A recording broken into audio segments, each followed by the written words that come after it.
Rankings with your host, Sean Spencer, Alex Loosemore. What is going on, ladies and gentlemen? It is your boy, Sean Spencer, one half of that dynamic duo that is Let's Talk Football. And you see who I'm with. From the land of the undefeated itself and host of Restoring the Roar, Alex Loosemore. What up, Alex? Not too much. Obviously, the rankings just broke. Excited to get the rankings that actually matter, and kind of leads you down the road of the weeks to come and kind of setting up these massive matchups. Yes. We got a 1 versus 3, probably a 5 versus 6 coming up right away in December there. So massive implications with these initial rankings and how it sets these teams forward the rest of the way. Ooh, I love it. I love it, man. It's chaos all about. Everything's happening. Everything that we're looking to see will be starting to fall into place with these massive matchups that you talked about. Speaking of chaos, happy Halloween, ladies and gentlemen. Yeah. I know I'm at work right now. I'm at the church, so there's nobody going to be coming here. But you're in a residence. You're going to have some trick-or-treaters? Oh, yeah, we've already had some. I've heard the doorbell go a couple times. And for anyone watching, you'll probably hear it throughout the show here. So they're starting pretty early here. Obviously, the young one's starting now. But, yeah, it's getting pretty active. Oh, yeah. And, hey, look, if any of you aren't the biggest football fans, but maybe have a habit of drinking, anytime you hear that doorbell, take a shot. There you go. I like it. There we go. Let's get it. Yo, but hey, welcome to College Football Update. We are here to break down the games, the CFP, our game balls. You know what's going on. Just a little something, a little appetizer to give you coming into the Saturday and into all the stuff going on this fall. So let's get right into it. Like my guy alluded to, we have to talk about it. College football storylines. The first CFP rankings came out, and I'm going to bring it up right here. And Alex, I'm going to come to you. I think I saw this coming. I don't think anything really surprised me on this one. No, they did what they normally do, and they went with strength of schedule right off the bat. Which, I mean, if you look at it, 1, 2, and 3 there. I don't know what that team down south has for an actual strength of schedule ranking, but Georgia's strength of schedule ranking, and remember, there's like 130 some odd teams in FBS Division 1.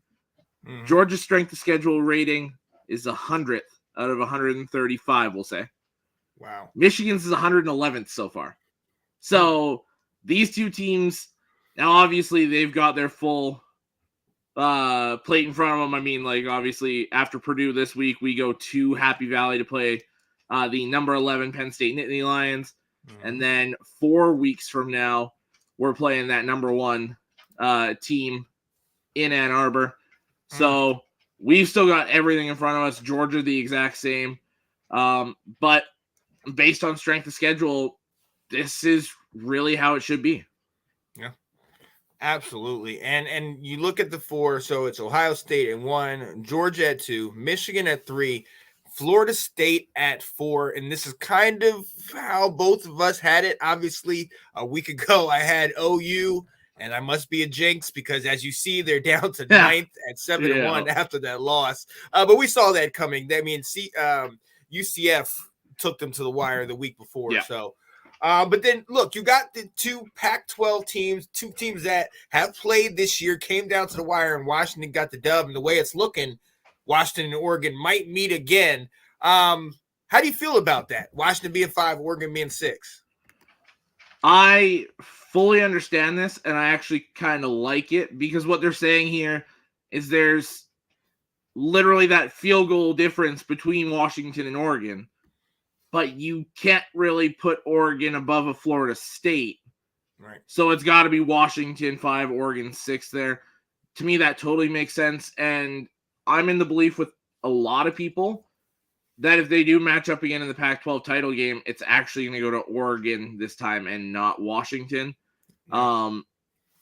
So to me, yeah, just based on how they do that, I mean, you see right below that Texas, Alabama, that matchup, the head-to-head favors Texas there. So I like the way they position this. I really do. Yeah, and you start to see some of these teams after 6, Texas, Alabama, couple kind of questions at quarterback. The Sooners, Gabriel has been playing well, but Ole Miss, that not questionable. He's definitely solid out there, but you start to see some of these teams down the list. Is there any way, and I'm going to keep going down that list, Penn State, Missouri, Louisville, LSU, Notre Dame. Some of these teams got a solid quarterback. Some of these teams maybe not. What are the chances of some of these teams kind of moving up on this list? And are there any realistic chances that, it's more than just the top 6 teams? There's a couple teams there. Penn State, if they were to beat Michigan and then Michigan beats Ohio State, then Penn State actually gets the Big Ten East title on a tiebreaker from the West Division strength of schedule that they had. So Penn State would have to beat Michigan and need Michigan to beat Ohio State to shoot up those rankings. Missouri, they've got their plate in front of them as well. They got to play Georgia still. If they can beat Georgia, get that division, and then win the SEC, they're right in that argument. Probably one of the top 5-6 teams there. And Louisville with Florida State as well. So there's 3 teams there. I don't like the chances for Ole Miss. They need Alabama to lose again. Alabama has that head-to-head over them. But yeah, to me, it's really 11, 12, 13 there out of this group that has the chance to maybe shoot their way into a legit playoff discussion. Yep. You go to 13, you look at Louisville, and yes, they've had some quality wins, beating a Notre Dame, a hot Notre Dame team. Obviously, they skunked the number. I don't know exactly what Duke was ranked at that. I think they were 20. They were 20, I believe, at the time. And then Louisville, I think, was 18. But they skunked them. But as we know, Riley Leonard still maybe not at 100%. But still, I think they're questionable. I mean, and it's no disrespect to what they've been building over there. But I still don't think that you can move them up. LSU as well. And in fact, I think once you start going to LSU, Notre Dame, Oregon State, Tennessee, you start questioning the credibility of these teams. But if all of the moot point, because you start seeing 2 losses, and it's going to take a miracle for any of them to get up there. We've never had a 2-loss team in the playoff. So to me, that cutoff is at 13. So more than a miracle. And 11, 12, and 13, like I said, it's they need to show that massive improvement, but then they need a lot of help in front of them as well. So I think if those 3 teams are representing your conference, there's not a great chance for more than maybe one of them to get in. But yeah, to me, it's mostly that top. I'll throw 7 or 8. Okay. Yeah. Now we know number 17th ranked Tennessee isn't eligible at all with all the sanctions and all the things that they got. I don't think they're eligible for postseason play. They are, because they are this year. Yeah, to be ranked, you have to be postseason eligible. They won't rank you if you're not postseason eligible. Oh, didn't they have the sanctions and all those things off season? I'm pretty sure it was all like recruiting based and that kind of stuff. I don't think there was any postseason bans related to that. Just want to throw this in there with that whole ineligible discussion there. There's one undefeated team that is not ranked, James Madison of the Sun Belt Conference. They're not eligible yet because there is a window when you jump from FCS to FBS Div 1. They have not yet cleared that window. So you will not see them in a CFP ranking. They'll be all over the AP rankings, but you will not see them in a CFP this year. My guys, my guys. What's going on, Ben? Ben said, as an FSU fan, I would say Washington should be number 4 and we should be 5. Other than LSU, who did we beat? Washington beat Oregon, and the Pac-12 may be better conference right now than the ACC, in my opinion. So Appreciate you. I agree with Ben. I think Mhm. Washington should be the number 4 team, but with how they're pairing Washington and Oregon, you would then have to put Oregon at 5 and FSU at 6, and they're not going to do that. They're not going to put the one loss Oregon over the undefeated FSU. So that's why FSU's 4 for now. Yeah. Absolutely. And finishing off this list, you talk about JMU not being on here. So they're an undefeated. We see Air Force is undefeated, but they're far down. And obviously that's because of maybe the conference and the strength of schedule is not that great. Tulane, another one at 7-1, that is down at 24th. Realistically, when you look at an Air Force, when you look at a Tulane, we saw how high Tulane ended up getting at the end of last year, but is there any?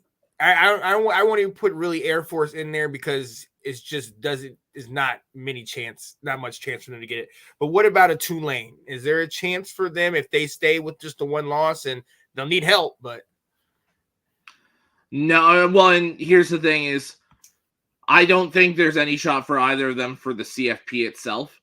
But when you look at the New Year's 6, the best group of 5 team gets an automatic bid, which currently it's not based on the rankings. It would actually be Air Force. So, a look for these two to battle it out for that automatic bid into the New Year's 6. And I personally would love to see Air Force get in. We saw Tulane last year beat USC. I'd love to see what Air Force could do against one of these top conference teams. Oh, yeah, absolutely. Been playing good football, great running game, as we know they're known for, but also a stout defense. So, yeah, I'm interested in seeing. Now, there is one question I think we have to ask. We're going to fast forward 365 days. We're coming here. It's 2024, and now we don't just have to stop with the top 4. We can go to the top 12. Alex, this would be your top 12 teams that would be making it if this was fast forwarded 365 this would be days. A fun playoff. Right. So think about this. First 4 get to bye. And then you start having a bunch of these pairings. What do you think we're seeing at this point? Obviously, different players would be on the teams, but what do you think we're seeing in this? Who's the shocker? Who's the one that's gonna maybe somebody that we're not thinking about? Look at just before I answer the question there. These first round matchups here, the high seed gets to host. It's a home game for them. So you get Missouri going across the country to Washington, Penn State going to Autzen, Ole Miss going to Texas, and Oklahoma going to Tuscaloosa. Those are some fun matchups, and I love this first round being home games because it makes it worth so much more. To see some of those matchups, just even if it was neutral site, I think Washington, Missouri would be a lot of fun. Oregon, Penn State would be so physical. Big 10. Yeah, well, that would be a Big 10 matchup next year already, anyways. Texas, Ole Miss, I think that would be fireworks. I think that's a shootout, very high scoring. Also physical. They've got 2 really good run games as well. And another game that would light it up, in my opinion, Alabama, Oklahoma. These would be 4 fantastic matchups. And it's not clear that Washington, Oregon, Texas, and Alabama would walk away with those games. Right. I think there's a debate for Missouri, Penn State, and Ole Miss. I think Alabama would beat Oklahoma right now. But that would still come down to the last possession, in my opinion. Oh yeah, that toughness of Missouri playing Washington really definitely intrigues me. But again, like you said, we know Oregon is coming to the Big Ten, so then you go to Penn State and Oregon, and it's like, can Penn State we know how quick they are, but are they tough? They've played Michigan State a couple years and really been able to work them when both of them were at the peak of their time. But and then you got Ole Miss, Texas. I'm very excited about it. And then you look right outside the top 12. Louisville, LSU, Notre Dame, Oregon State, any one of those four, could potentially hop up in there. Mm-hmm. And then all of a sudden you got a different group of matchups where you're just like, oh my goodness, strength on strength. 1 year. The crazy thing is with that top 12, if this was next year, there's one team in that playoff that isn't either Big Ten or SEC. Yep.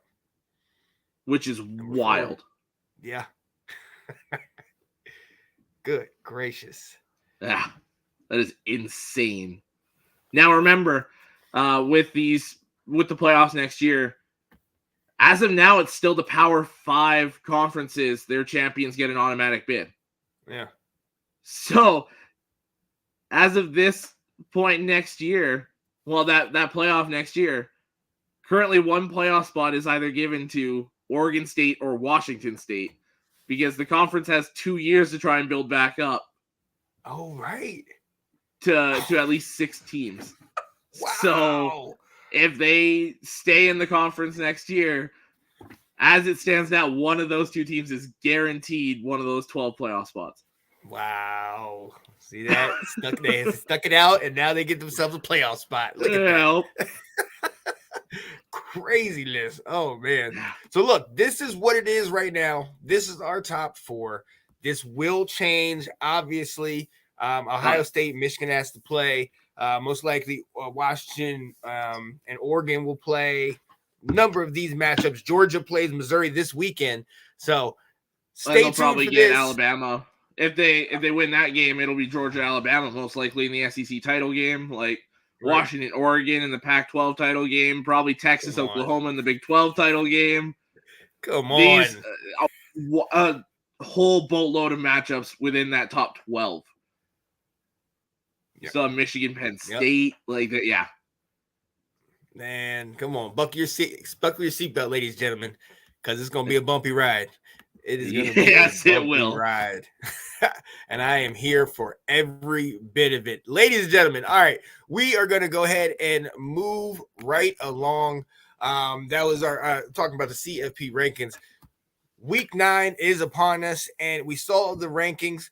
We kind of saw what happened. Our week 10 is upon us. Week 9 just happened. We saw what happened in those games. A lot of those things helped to shake out this last week so that we, kind of get into the place we are right now. We're going to look at the games, but we're going to focus on them from a conference race perspective. So we're going to bring up the conference standings. I'm going to start with my conference so I can get it out of the way. Talk about my daggone team. Good gracious. So looking at the ACC, Florida State is atop the ACC right now as undefeated. And where's the conference one? It's on the left. It's the first standings you'll see there. Yeah. So we have that. We have Florida State at 6-0, Louisville at 4-1, Virginia Tech at 3-1 in the conference. Then you have the tiebreaker over us, which is Georgia Tech, who's now 3-2. We're 3-2. Duke's 2-2. Everybody after that is pretty much out of it, unless you get a couple of these that maybe potentially went out and get some W's. When you look at this, a lot of help, yeah. Well, yeah. When you look at this right now, first and foremost, let's go to us. I talked to you about this game. Something about these teams, kind of like Washington, where either they give us their best shot, but we kind of play down to them. At the end of the day, it was a great game. We scored 42 points, but which has been our Achilles heel the last couple of years. We gave up also over 40 points. And I think that's my biggest concern with what's been happening these last couple of weeks. In the last 3 games, we've given up at least 31 points. We gave 31 to Miami, 31 to a struggling Virginia team, and now giving 46 to a team that, look, a lot of us would look at Georgia Tech and just say, really? You know what I mean? What do they have on offense? But they played up in this game. Does this knock us out of the ACC race? No, just because of what you have in front of you. You got to play Duke still. You got to play Clemson and NC State. If you win out in conference, I mean, obviously you play Campbell this week, you'll be fine. But the other teams ahead of you have tough runs the rest of the way. So I think if you guys win out, you'll be fine. And as far as your defense goes, Miami at that time was still playing really good football. Yep. So that one kind of made sense why they got a bunch of points on you guys. But then it was just your defense has been worn down the last few weeks. Yep. Because of, Virginia played you physical with the run game. It's very exhausting to be pounded with the run game for a full 60 minutes like they did. Over and over. And then come right back into this game, and Georgia Tech did the same. Because if you look at the start of that game, your defense was holding still. Your defense was playing very well. They just got worn out. So I think getting this game against Campbell comes at the right time. Kind of allow you to get up, kind of pull some of those key defenders, let them get some rest, and then make this last push here because they desperately need that rest. Georgia Tech plays Virginia here, so that's a tough one for Georgia Tech, the way Virginia's been playing the last couple weeks. Virginia Tech, Louisville, one of them's already out the door. Yep. One of them's already at least tied with you. You've got Miami, NC State is a tough one. I know they're both below you. Duke right on your heels there, tied with you, plays Wake Forest. So there's some tough ones there. And that's just this week. So I'd still put you guys second or third for chances to get in. Obviously, I feel like Florida State's essentially a lock. Right. To me, it's you, Louisville, and North Carolina. You, Louisville, and Florida State, sorry. So, I feel like you guys still have a realistic chance. You just need Louisville to slip up. Yeah. And now when you look at it, I think the biggest surprise for me is Virginia Tech. I mean, we saw how bad they were last year. And essentially, they're still 4-4 overall, but they're 3-1 in conference after putting that work on Syracuse last week, 38-10. Realistically, I know we just said they got an important matchup this weekend.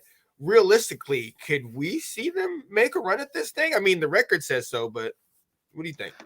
I don't think so, because if you look at the teams they've played in conference here, they're all right at the bottom of the conference standings.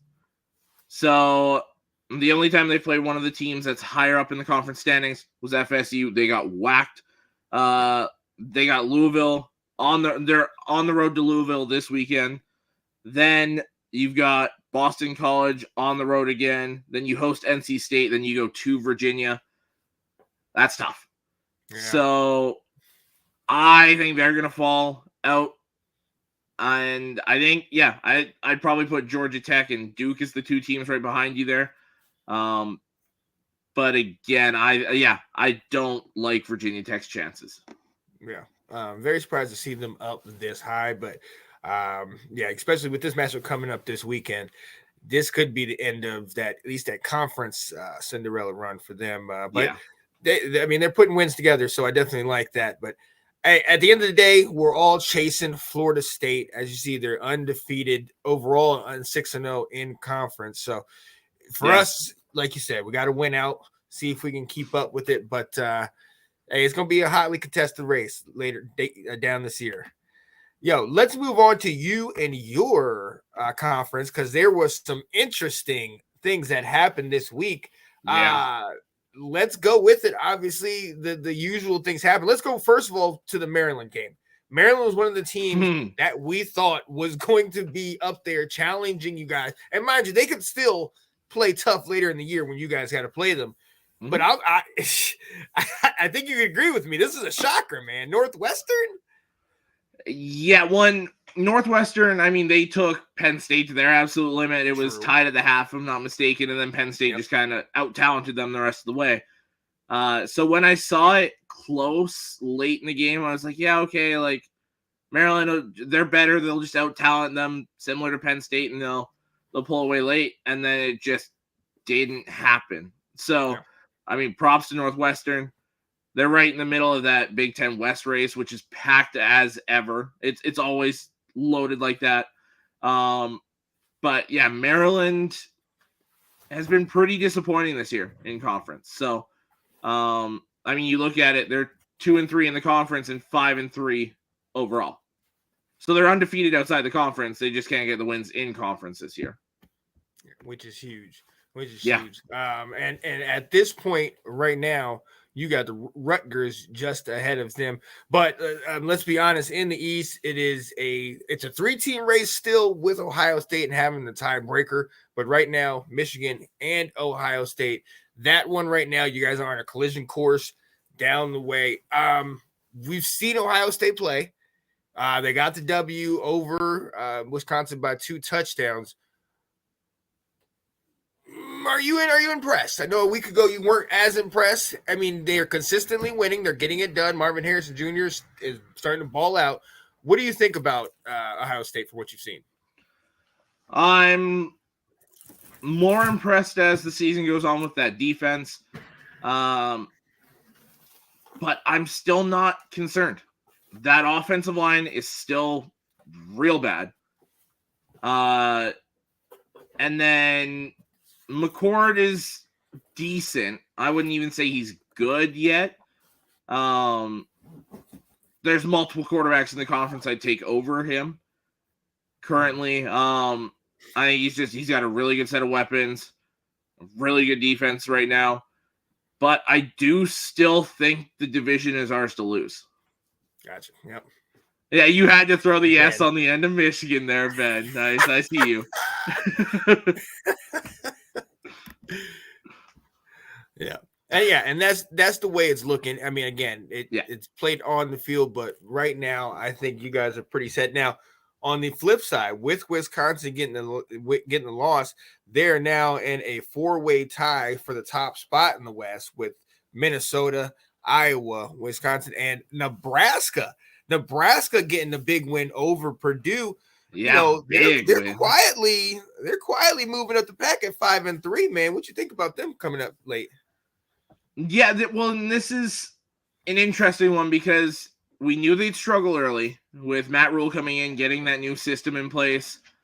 And let's be fair, there wasn't much in the way of talent there to begin with. Scott Frost didn't leave much for Matt Rule to work with, but they've been impressive as of late, stacking up those key wins and making this a real interesting race going down the final stretch here. Who does Nebraska play the rest of the way? They've got they're at Michigan State this weekend. So that's an interesting one there. I like them to take that game. Yeah. Then they host Maryland, go to Wisconsin, and host Iowa to end the season. So here's the thing. They can lose the Michigan State and Maryland ones. If they win out against Wisconsin and Iowa, they probably win the Big Ten West. Yeah. So, I think as long as Minnesota wins out, it goes to them because Minnesota beat Nebraska earlier this year. That's right. But, yeah, it's going to get real interesting there down the stretch. Oh, yeah. And then you have, like I said, Minnesota up top, just getting the victory over Michigan State. Coming back from Iowa. Close one in that one. Yeah. And then Iowa had the bye. Coming up this week, who's Iowa got this week? Northwestern. A huge on the road matchup at Northwestern. Yes. Now, before, as a matter of fact, a couple weeks ago, and even at the beginning of the year, we were very, open. We covered the story about, Fitzgerald and all the hazing allegations and everything that was going on. We didn't expect much from them. Shout out to them for being able to put it together and still playing football out there. But you look at them, they're 2-3. Everybody else is 3-2. You get a big win like this against Iowa. Can we start talking Northwestern potentially? I mean, what do they need to do to potentially, win the West? They need to take out Iowa, plain and simple. If they do that, they are in strong consideration to win the West there. If they lose this, they're probably eliminated. But every time I've doubted Northwestern, they've come up and proven me wrong. So Yes. I'm just leaving that one alone, especially with, Iowa's offense has been awful for years. Mm-hmm. Yeah. This is one of the worst ones they've had. Without McNamara, without whoever their second string tight end is also hurt. That offense is atrocious right now. And yeah, I don't like Iowa to win the division like I did at the start of the year. Me personally, I think it's going to be Wisconsin. As a Michigan fan, if we win the division, I'm praying it's Minnesota because we whooped them already. Yeah. And I don't want to face the physicality of Wisconsin. If I had to pick out of those four teams, they're the one I want to play the least. So, yeah, I think it's going to be Wisconsin, though. Yeah. Now, we talked about Minnesota. They got Illinois coming up at 3-5, and Minnesota's 5-3. We know how good that defense is in Illinois, so that's not going to be a cakewalk for them. Wisconsin plays Indiana. Can we just stop right here for a second? My goodness. Well, I thought they were dead in the water, but Indiana, they gave Penn State everything they can handle. Shout out to them, man. Yeah, that was one that I was shocked by. Yeah. I thought the only time it would be close was when the ball kicked off to start the game. That was one of those 0-0. that I was like, Penn State, easy game there. It was 7-7 at the end of the first quarter and 17-14 for Penn State at the half. Wow. That is one where I think Penn State might be they might have given Ohio State everything they had. Yeah. And this might just be where they start to slide here. So, as somebody that plays them in 2 weeks or a week from Saturday, that's really what I'm hoping for. Right. But no, props to Indiana for, obviously you can see they're 0-5 in the conference, but they're playing hard still. They're playing very tough football for their coach that's probably gone at the end of the year in Tom Allen. Right. But at least they're still playing hard for him. Yeah, we talked about him in the beginning of the year, talking about how long is he going to last. So the fact that he's still there says something. But look, I do think that's a bigger issue with Penn State is that we've seen this. They start slowly, and maybe it's because of the guys being young. The two running backs and Aller over there, but Illinois, they started slow, and they were far superior to them. Northwestern, they started slow before they were able to stretch it out. We know the struggles they had with Ohio State and that defense, but even in this one, they started slow. So that works to y'all's benefit if they're starting slow. But, they're still trying to figure it out and get it together. But it'll be interesting to see them down the stretch, man, because that one loss, man. I think Penn State's issue is they need to take the training wheels off of Drew Aller. Boom. He's too talented a quarterback for them to just be like, manage the game. Right. He's a guy that's going to win you a lot of games. He might lose you a couple games, but he is going to win you a lot of games. Right. Take the training wheels off. Let the kid go. Let him show you what he's got because he's a dangerous quarterback. And to me, he's the only quarterback I'd take over him in the conference is JJ right now. Right. I think he's that good, that talented, and they need to let him show it. Yeah, so we'll see. We'll see, man. We'll see if they get this done. Colin, we see you in here. What's going on, buddy? Since you're in here, we'll go ahead and go right to you. Looking at the SEC. Obviously, we could probably say Georgia and everybody else, but let's take a look at who's going where. In the East, Georgia sits alone at the top at 5-0. Missouri right behind them at 3-1. They play this week. Georgia just beat the Gators pretty convincingly. They're 3-2. They got the victory over Tennessee, so they're 3-2. So right now, essentially, it's Missouri, Georgia, to be quite honest with you. Yeah. Georgia's handled Florida. They've handled Tennessee. Handled big game this Kentucky week. As well. Handled South Carolina. They've gotten through pretty much the rest of their division already. So Missouri's the only one that's going to catch them. Yeah. And I think that's going to be interesting to see what happens. We've talked about it multiple times how Georgia is that team, but we also have mentioned Missouri's hot, and they're starting to figure out other ways than just going from Brady Cook to Luther Burden.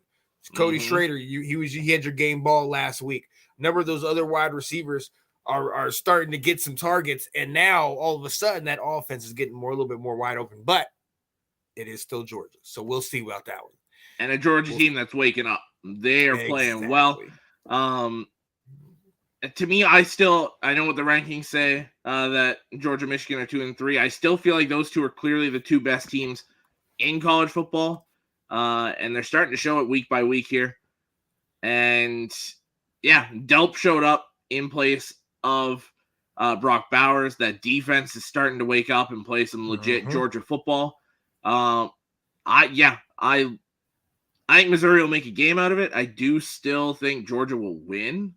Yeah. And I think they'll win the conference. I don't think there's too much there. I don't like the West to stop them. I don't. Mm-hmm. I don't like Alabama right now to stop them. To me, the one team that stylistically would match up well enough to take them is Ole Miss, but they don't play up to that level in those big time games. So I feel like it's Georgia's conference to lose again at this point. Yeah, and that's what we've said. I mean, you are on record saying that they're the one that's going to represent the SEC, them or nobody, and nobody else is really you really feel confident in. As far as Georgia, I mean, I have to shout them out because they answered the bell. We all asked about if it would, who's going to step up. It actually wasn't Delp. Delp only had a couple catches, but Ladd McConkey, shout out to Anthony, who told us Ladd McConkey was going to be the guy that step up with his 6 catches and 135 yards. He answered the call, and I 100% agree with you. I still don't believe in Alabama. Obviously, that QB issue. Ole Miss is that second tier. You're absolutely right. The offense works. It can score a lot of points, but that defense struggles, and they don't play that well when they're coming from behind. So and same with LSU, carbon copy. Exactly, and we've seen LSU this year look really good. But then we've also seen them completely lay eggs. So, yeah, I'm with you on that. I'm eager to see what happens in an SEC championship. But let's get through this week, see what Missouri can do with them if they have the secret, if they have it. But as of right now, Georgia, Alabama, see y'all down there in November. Yeah, that it seems to be the collision course in Atlanta, December 2nd there. Yeah. So let's see. Let's go ahead and move on. Let's go to the Big 12 in here. Obviously, Oklahoma, even after their loss, now they are tied atop the Big 12. 5 teams? Oklahoma, Iowa State, State, Texas, and Kansas State, all 4-1.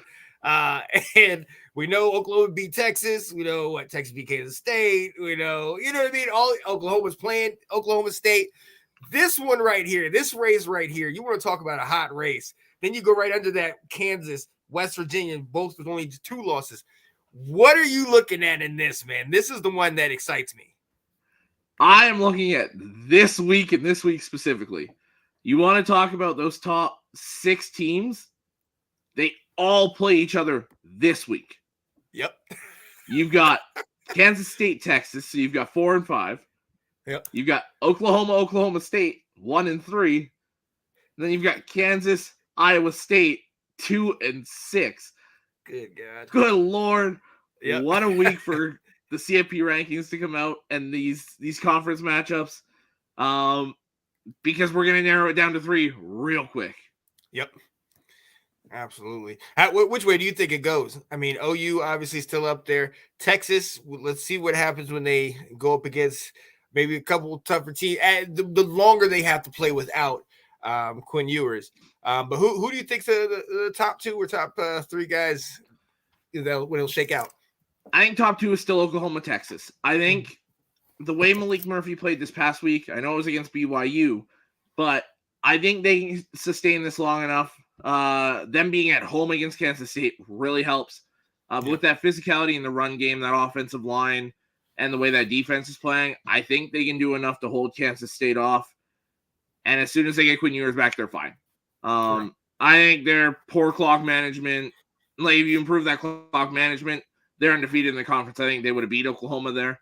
I was questioning Sarkisian for not using his timeouts. I was sitting there with my family watching the game, and I was like, he should use the timeouts. He should use the timeouts. Like, he should really use these timeouts as Oklahoma's marching down the field.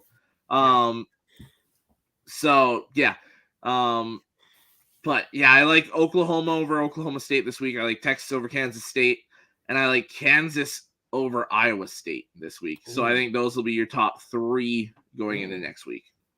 So I'm gonna switch with you on one, and that's the Oklahoma State versus Oklahoma. These last couple weeks have really been tough for Oklahoma. They 1-1, but they could have easily been 0-2. Oklahoma State is on that 4-game winning streak. I've talked about Ollie Gordon back-to-back weeks, and if they get that running game going, I think that's going to be a hotly contested game. But look, after this. After they play OU, they got UCF, Houston, and BYU, who can still come up and smack you in the mouth, but they're all at the bottom of the exactly. So Oklahoma State, in reality, you get this win over Oklahoma, and you could pretty much have a clean road right down to the Big 12 championship. Yeah, absolutely. So I see. Now I'm always going to hold out hope. I'm going out this weekend to West Virginia, so I'm always going to hold out hope to those Mountaineers. They played BYU this week, so and then what's their path the rest of the way? So I feel pretty good about them beating BYU at home. Then they go to Oklahoma, host Cincinnati, go to Baylor. So if you got past Oklahoma, then you need help from some of these other teams around you. But with a win over Oklahoma, you could make an argument that they're in the fight for that Big 12 title. Oh, yeah, let's see. I know about 5 or 6 people that are holding out hope that the Mountaineers keep it together. All right, and I'm hoping to have a good holiday season. So let's go Mountaineers. All right, let's get it going. Let's move right along. And we got to go to it. Last year, the Pac-12, you see how many teams are ranked. Atop the list is undefeated Washington at 5-0 in conference. USC still has only 1 loss in conference, and Oregon right under them. Yeah, that's going to change this week. Yeah, exactly. So, but look, talk to me about this, because this is just like the Big 12, where a lot of these are boom, boom, boom, boom. They're all getting knocked off left and right. So realistically, can Washington stay atop there? We know that might drop. What do you think? So Washington's schedule the rest of the way. I'll just read it out before I answer this. Yeah. Going to the Coliseum this weekend. Then they host Utah. Then they go to Oregon State. And then they host Washington State. Oof. That's a tough stretch. Yeah. I think they whoop USC this weekend. I do not think it's close. With that defense they got there and the lack of defense for Southern Cal, I think they run it up on them. I don't think it's close. Utah, I don't think they have the firepower to match. They are physical enough to match them. If it was in Utah, I'd like it a little bit better. But especially seeing what Oregon just did to Utah, doesn't give me much faith in the Utes over the Huskies. So give me another win there. I think if they're going to slip up, it's that Oregon State road game. Yep. I think Uiagalelei can do enough to keep them in that game. There's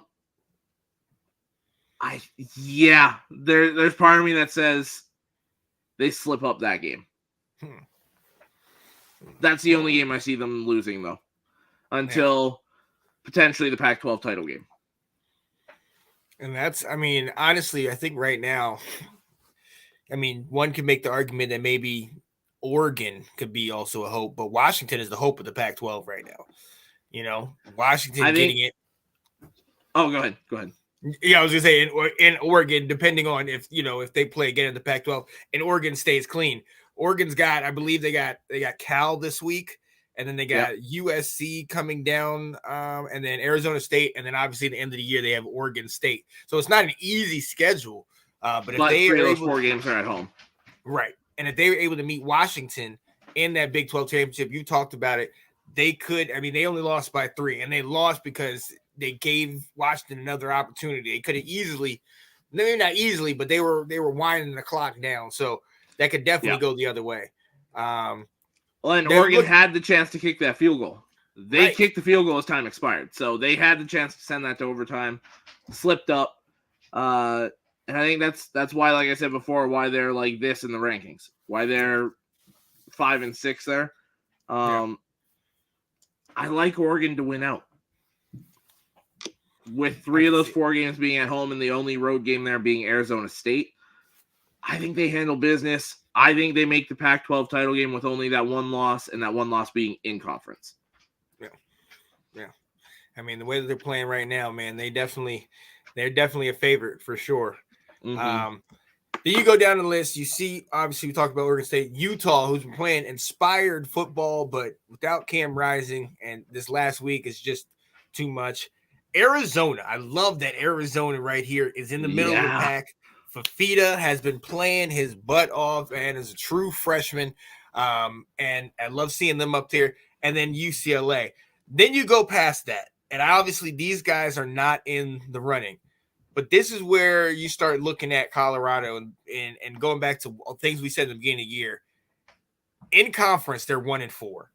Yep. Now, they did great early in the year in different matchups, but that's where they're seeing. They're not going to deal with Pac-12 anymore, obviously, because they're out next year. They're going to the Big 12.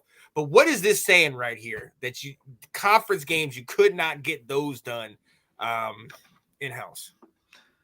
I mean, it's not saying too much to me because, I mean, nobody should have thought they'd beat USC. Nobody should have thought they'd beat Oregon.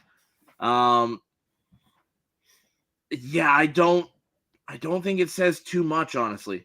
Now, realistically, I thought they'd be 2 and 3 at this point. I didn't think they'd slip up to Stanford. That was a big one. But yeah, that was a massive one. But I mean, you look at the teams they've played in conference. You played Oregon, who's 3rd. You played USC, who's 2nd. You played Arizona State, who's tied with you. You beat them. That's your 1 win. You lost to Stanford, who's down at the bottom. Then your other one is UCLA. So you've played 3 of the top 6 teams. Yeah. And lost all 3 of those games. But those were expected. So I think they're right where they should be, realistically. Yep. Yeah. At this point in the season, I mean, and maybe even one could say maybe a game higher, I mean, 4 games. There's points where we were at 4 games was a stretch. You know what I mean? So the fact that they were able to get some wins, and let's see what they got to do going down the stretch, but they are out of the Pac-12 conference race. All right, we can go in. Where do you want to go? We can go look at 1 or 2 more. I got the MAC, the American, the Sun Belt. Let's go look at that Sun Belt. Go down here and looking at the Sun Belt. Oh, yeah. And the East, we see who's in the lead of the East, JMU. But like my guy Alex alluded to, since they just transferred to D Division I, or FBS, they are not eligible to be in the CFP rankings. But still, I mean, early success like this, undefeated, man, that's a big deal. Well, that's 2 years in a row. Yes. Remember, they were one of the last 5 to 7 teams undefeated last year. So obviously the jump to FBS was warranted. They can handle their own at this level. And I mean, you look, there's some good football being played in the Sun Belt Conference right now. Yep. I mean, you got Appalachian State that's going toe to toe with Div 1, everybody. Like real good Div 1 teams, and they're 2 and 2 in conference. So I think that shows you the level of football that's being played there right now. Troy's playing some real good football. The Raging Cajuns playing some good ball. Obviously, JMU. But Georgia Southern, Georgia State, and Coastal Carolina all playing some solid ball, too. Oh, yeah. You got Grayson McCall with the Chanticleers of Coastal Carolina, and they've been able to pick up some late victories. They're 3-2 in the conference. Obviously, 5-0. JMU's at the top. Southern State. Those two teams we've seen them in the last couple years surprisingly upset some major teams. I believe it was Georgia Southern that upset Auburn like a year ago or something like that. So these guys definitely can play, and you're starting to see these the Sun Belt produce more and more NFL talent, at linebacker, at different positions on the field. So I love this. I absolutely love it. Let's see. Hopefully JMU can just keep this thing going. Shout out to the Dukes, man. JMU Georgia State this weekend. This week, ooh, where at? Is it at JMU's on the road? Okay. Oh man, let's see if they can keep that thing going. You know where else I want to go real quick? I got to go to, where is it? Is this it? The American? No, this is not it. But I do want to look at this one. Tulane, number 24, is undefeated. SMU put up, I believe, 59 or 69 on the team this past weekend. Yeah, beat Tulsa 69-10. Yeah, murdered these guys. Offense, it took the top off. I'm loving to see it because now you're looking at this top race with Tulane, who we already know with Platt. But then you got SMU and then UTSA. It's a tight little 3-team race, and Memphis and Florida Atlantic are right behind them. Yeah, this is going to be a fun race down the road here. Looking to see when those top teams start to play each other here. Tulsa Tulane next weekend. Not week 11. Not week 12. UTSA Tulane. Yeah, UTSA Tulane week 13. Ooh, Thanksgiving weekend. The final weekend of the regular season there. We get UTSA Tulane to essentially see who's going to play SMU. Oh, man. Oh, I love that, man. And coming down to the wire, man, late in the season, that's the way it's supposed to be played. So, let's see how that finishes out. Let's see how that finishes out and see, which one of these Power 5 teams can keep it moving. All right, ladies and gentlemen, we're going to go ahead and hop out of these conference races. I mean, these things are heating up.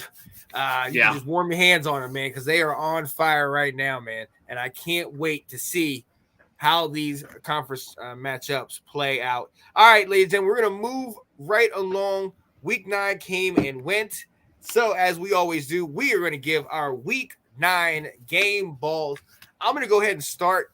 I've talked about Air Force most of this year, loving that offense. We know they are a strong running team. And that's where I'm going to spotlight. I love my running backs. Emmanuel Michel for Air Force, 20 carries, 130 yards, and a touchdown. Averaged over 6 yards a carry, 6.5 to be exact. And look, I mean, they could not stop him left to right. Helped Air Force to get their, I believe, 7th victory of the season to remain undefeated, man. So shout out to Air Force, Emmanuel Michel, man. Keep it up, man. What you got for your first game bowl? I'm going to start with a guy we definitely have not talked about this year, but we just mentioned his team earlier today. Brendan Sullivan, the quarterback from Northwestern, with that 33-27 upset win over Maryland. He was not only obviously the leading passer, 16-23, 265 yards, 2 touchdowns, no picks. He was also the leading rusher. His numbers won't necessarily wow you, but 14 carries for 56 yards. But he was the most valuable player on that field on Saturday and led them to a big-time win. Oh, man. Oh, yeah. Love that. Love that. And going to our second game ball, I'm going to go with another team that we talked about in my neck of the woods right here in Harrisonburg, Virginia. I did a little stint there. The ratio from girls to guys is 60-40. It was a good time. My guy. But, shout out to these guys, man. They've been playing off the wall. Jordan McLeod, their quarterback, 27 of 40, 340 yards and 3 TDs. Also added 10 carries for about 13 yards and a rushing touchdown. I mean, this offense has been taking off. And this guy is one of the more underknown guys in the country, obviously, since they went from FCS to FBS not too long ago. But take a look at him, man. We know there's all these other quarterbacks and players that, might not get as that much attention and recognition, but watch out for Jordan McLeod, man. He's got that team humming, and I want to see how they do down the stretch, man. I like that a lot. So who's your second one? My second one went for one of the big time teams, number 6 Oregon's quarterback Bo Nix, with that massive 35-6 win at Utah, snapping a big time Utah winning streak they had at home. Yeah. He was dynamic. 24-31, 248 yards, 2 touchdowns, no picks. Had 4 carries for 8 yards. Also got another touchdown. Ooh. He was electric in a big time game on Saturday to keep them in this playoff race. Oh yeah. I love that. Yes, Johnny, this is the college show, buddy. This is the college football update, the Tuesday show. Oh, man. Yeah. So, look, those are our game balls. Let us know who you have for your game ball of week 9. We are coming up to week 10. There are games going on right now as we speak. It's getting cold outside. You see, I got the jacket on, ladies and gentlemen. Tomorrow is November 1st. The leaves are falling. Yeah. You got snow up there. Let's go. Yeah. We got 2 games going on right now. Ooh, who we got? Central Michigan is currently up 24-3, basically at the half, over Northern Illinois. This midweek action keeps going. And yes, another MAC game, 21-7 for Toledo over Buffalo, just entered the second quarter. Oh, I like that. And I'm not going to bring it up, but that's one of the ones we did not discuss. Let's see. Buffalo is second in the MAC East at 3-1, and Toledo is 4-0, 7-1 overall, but 4-0 in conference in the MAC West. Central's 2-2, and who was the other team? Northern Illinois. Northern Illinois is 3-1. So, Northern Illinois and Toledo both need victories. They both need victories in this one. Love it. Love to see it. All right, ladies and gentlemen, we are real close to the end. We're about to be done with you. After this, if you still want to talk football, we got our buddies on Let's Talk Football, the round table, who should be going on momentarily, talking about that trade deadline, doing a little Halloween stuff, and maybe a little trivia for you. So definitely tune into that, see kind of how that goes. We are coming towards the end. Drove down the field, scored the touchdown. We're tired. We're worn out. We want to go and kick the field goal, but no. We're going for 2.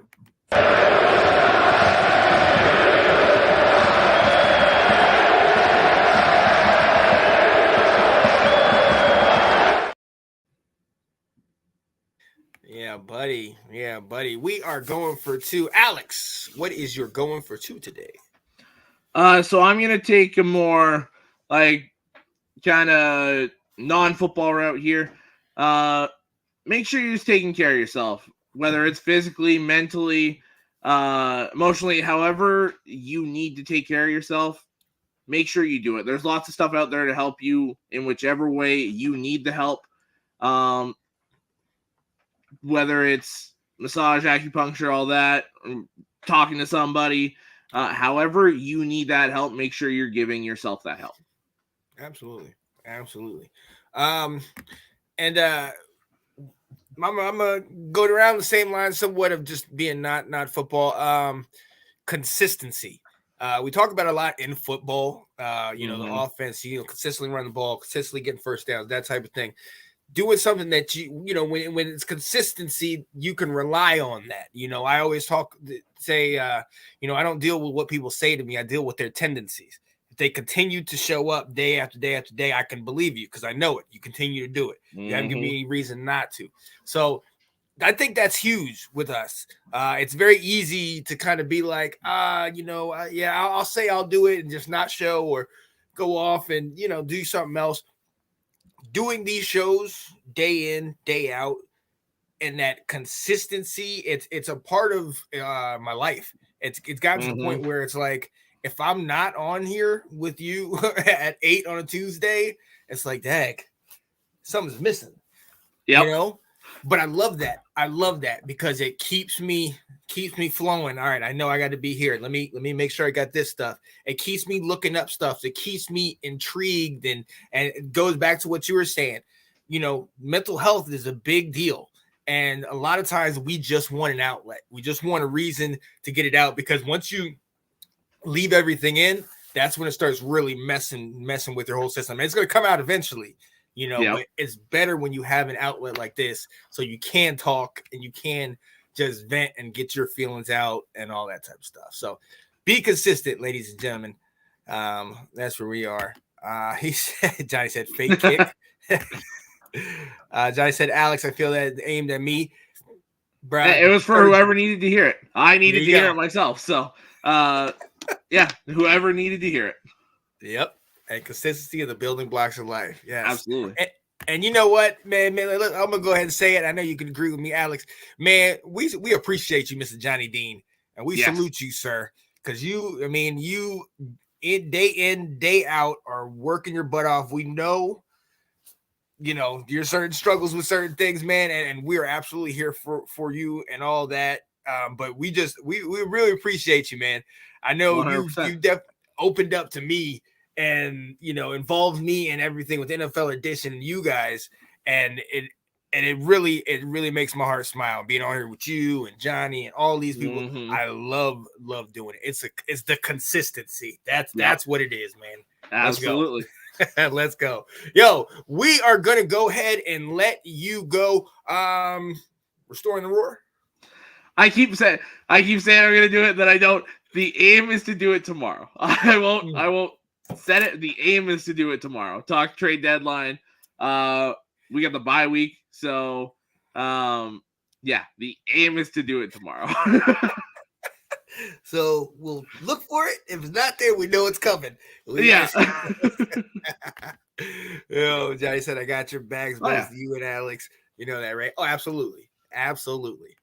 Oh, yeah. Oh, yeah. All right. So, ladies and gentlemen, for my guy, Mr. Alex Loosemore, it's your boy, Sean Spencer. Hey, we will see you next time. Have a good night. Watch that Maction. Watch it. Yes, have Maction on one channel and then go also watch the Roundtable. You're going to hear there's a lot of crazy stuff going on, man.